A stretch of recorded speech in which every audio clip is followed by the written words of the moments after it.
That's what I said. The Muslims claim I bombed my house.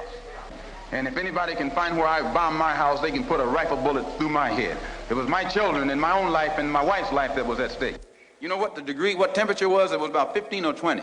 I stood in my underwear, bare feet, in the middle of my driveway with a gun in my hand for 45 minutes, waiting for the police or waiting for the fire department to come. If I want to put on a show, I can find a better way than that to put it on. And if you attack me, that's one thing.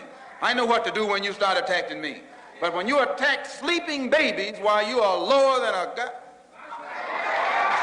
The only thing that I regret in all of this is that two black groups have to fight and kill each other off.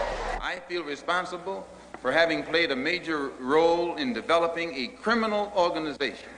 It was not a criminal organization at the outstart. It was an organization that had the power, the spiritual power, to reform the criminal. And this is what you have to understand.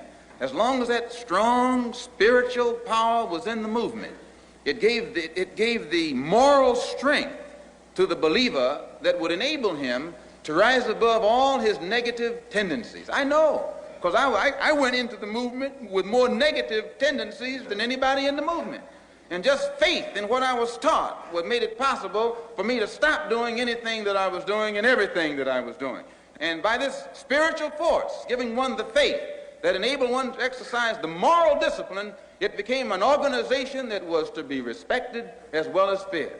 I, for one, disassociate myself from the movement completely, and I dedicate myself to the organizing of black people into a group that are interested in doing things constructive, not for just one religious segment of the community, but for the entire black community.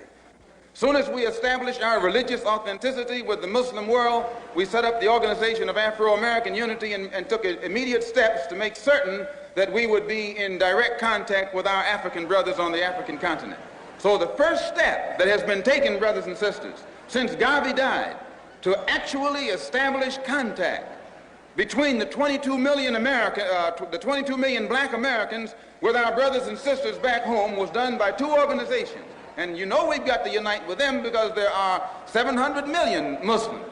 And we sure need to stop being the minority and become part of the majority.